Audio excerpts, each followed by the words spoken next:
भक्त का भाव में आप लोगों का स्वागत है। आज हम आपको कार्तिक मास के 13वें अध्याय की कथा सुनाएंगे। महिष नारद बोले, हे राजन, इस प्रकार जब जलंधर ने देखा कि भगवान शिव उसकी माया में फंस गए तो उसने महादेव का रूप धारण किया और पार्वती जी के पास जा पहुंचा तथा पार्वती जी की सुंदरता को देखकर कामांध हो उठा। माँ पार्वती ने जब भगवान शिव को देखा तो उनके सम्मान हेतु उठकर खड़ी हो गई, मगर तत्क्षण ही उन्होंने जान लिया कि भगवान शिव के वेश में यह मायावी राक्षस जलंधर है। अतः वे तुरंत ही वहां से अंतर्ध्यान हो गई। तब निराश होकर जलंधर पुनः युद्ध क्षेत्र में आ धमका। जलंधर के चले जाने के पश्चात माँ पार्वती ने भगवान श्री हरि विष्णु का स्मरण किया।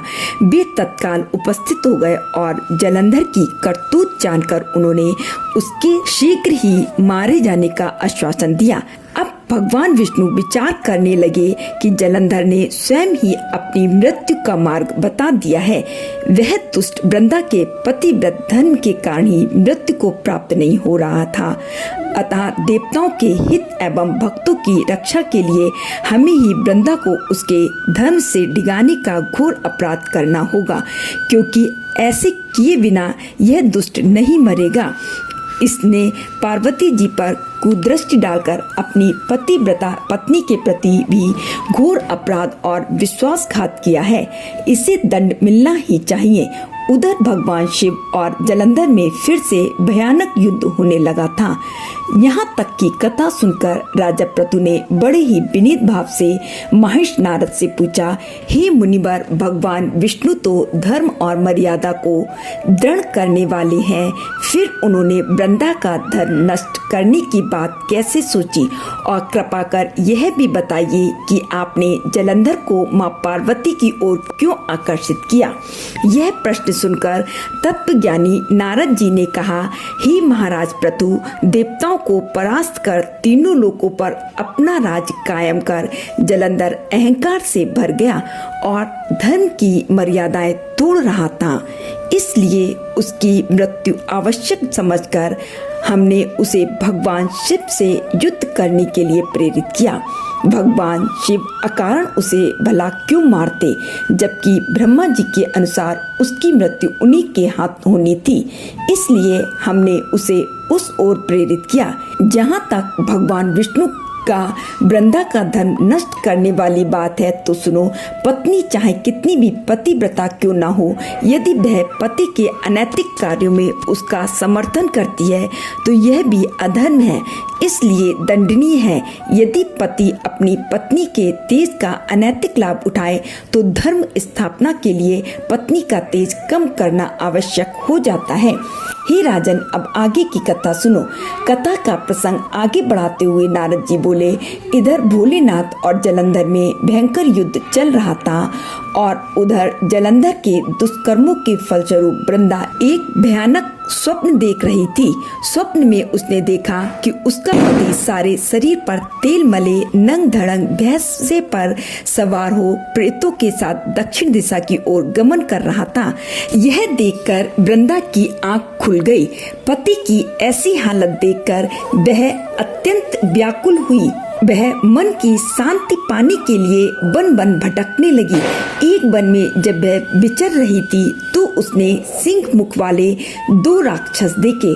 उन्हें देखकर वह भयभीत होकर भाग खड़ी हुई। भागते भागते वह एक दूसरे स्थान पर आ गई जहां उसने एक तपस्वी और उसके एक शिष्य को देखा। उसने तपस्वी से अपनी रक्षा की प्रार्थना की। उसकी प्रार्थना सुनकर तपस्वी ने उस दिशा में देखा जिधर से वे दोनों राक्षस भागे ले जा रहे थे। तब एक हुंकार में ही उसने उन्हें भगा दिया। वृंदा ने चैन की सांस ली और तपस्वी से बोली, हे महामुनि, मेरे पति जलंधर तथा महादेव में घोर युद्ध हो रहा है। कृपा कर बताएं कि इस युद्ध में विजय किसकी होगी? आप तो सर्वज्ञ हैं, आप यह भेद अवश्य ही जानते होंगे। उसकी प्रार्थना सुनकर मुनि ने आकाश की ओर देखा। इसी समय 2 बंदरों ने वहां आकर मुनि को प्रणाम किया। तत्पश्चात मुनि का संकेत पाकर वे वहां से चले गए। कुछ देर बाद वे दोनों आकाश मार्ग से आए और दैत्यराज जलंधर का सिर और धड़ वहां लाकर डाल दिया। वृंदा अपने पति का शव देखकर बहुत दुखी हुई और विलाप करते करते मूर्छित होकर पृथ्वी पर गिर पड़ी। तपस्वी ने अपने कमंडल से थोड़ा सा जल लेकर उस पर छिड़का तो उसकी चेतना लौट आई और चैतन्य होते ही वह पुनः विलाप करते हुए तपस्वी से बोली, हे महामुनि, जिस पति ने तीनों लोकों को जीत लिया, जिसे स्वयं भगवान विष्णु भी पराजित ना कर सके, ऐसा वीर पुरुष महादेव के हाथों कैसे मारा गया?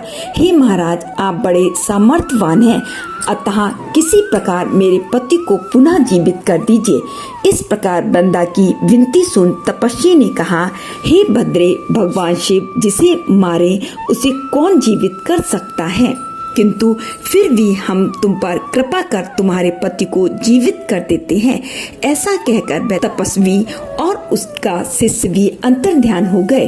तभी जलंधर का सिर धड़ एक हो गए और वह जीवित हो उठा। पति को जीवित देख वृंदा उससे लिपट गई। जलंधर भी उससे प्रेमालाप करने लगा। इस प्रकार दोनों वनों में ही उनके दिन व्यतीत होने लगे। मगर एक दिन अचानक वृंदा के मस्तिष्क में यह बात आई कि उसके पति की अब राक्षसों वाली वृत्ति नहीं रही। आखिर भगवान शिव के मारे हुए को कोई तपस्वी कैसे जीवित कर सकता है? इससे उसके मन में संदेह उत्पन्न हो गया। तो वह छिटक कर दूर हट गई और बोली, तुम कौन हो? तुम मेरे पति नहीं, कोई छलिया हो। तुमने मेरा छल से पतिव्रत धर्म नष्ट किया है। मैं तुम्हें श्राप देती हूँ कि पत्थर हो जाओ। हे राजन, यहाँ तक की कथा सुनने के बाद नारद जी बोले, भगवान विष्णु ही वे तपस्वी थे जिन्होंने देवताओं और अपने भक्तों की रक्षा हेतु वृंदा का धर्म नष्ट किया, क्योंकि दैत्यराज जलंधर उसके तेज से ही नहीं मारा जा रहा था। किंतु इस प्रकार छल करके वे मन बहुत दुखी थे। वृंदा का श्राप सुनकर उन्होंने कहा, हे वृंदा, तुम्हारा श्राप को ग्रहण कर मैं अवश्य शिला रूप हो जाऊंगा, किंतु तुम भी वृक्ष रूप होकर मुझको प्राप्त हो सकोगी। तभी वृंदा ने अपने पति के चरणों का स्मरण किया और अपने तेज से अग्नि उत्पन्न कर उसमें प्रवेश होकर भस्म हो गई। शिला रूप होकर भगवान विष्णु उसका स्मरण कर उसकी भस्म में लौटने लगे। उधर युद्ध क्षेत्र में दैत्यराज जलंधर ने माया द्वारा पार्वती जी का रूप धारण कर लिया और शिव जी को मारने लगा। यह देख शिव जी आश्चर्य में पड़ गए। पार्वती पर हाथ कैसे उठाएं यह सोचकर वे नीचे को मुख करके बैठ गए। तब जलंधर ने उन पर अनेक बाणों से प्रहार किया। इस प्रकार शिव जी को राक्षसी माया से ग्रस्त देखकर भगवान विष्णु तुरंत ही वहां आए और शिव जी को उसकी राक्षसी माया का बोध कराया। तब सचेत होकर भगवान शंकर वेग से राक्षसों पर टूट पड़े। उन्होंने ऐसी भयंकर बाण वर्षा की कि छोटे छोटे राक्षसों की तो विषाद ही क्या, शुंभ और निशुंभ भी भयभीत होकर रण क्षेत्र से भाग खड़े हुए। तब शिव ने उन्हें श्राप देते हुए कहा, तुम युद्ध क्षेत्र से भागे हो, इसलिए पार्वती के हाथ तो मारे जाओगे। इधर वृंदा का पतिव्रत धर्म भंग हो जाने से जलंधर का बल समाप्त प्राय हो गया था। इस प्रकार सभी देवताओं के तेज से बने सुदर्शन चक्र द्वारा भगवान भोलेनाथ ने उसका वध कर दिया। सुदर्शन चक्र के प्रहार से जलंधर का सिर कटकर भूमि पर गिर पड़ा। तब जलंधर का तेज शिव में एवं वृंदा का तेज पार्वती में समा गया। आज की कथा यही समाप्त होती है। राधे राधे।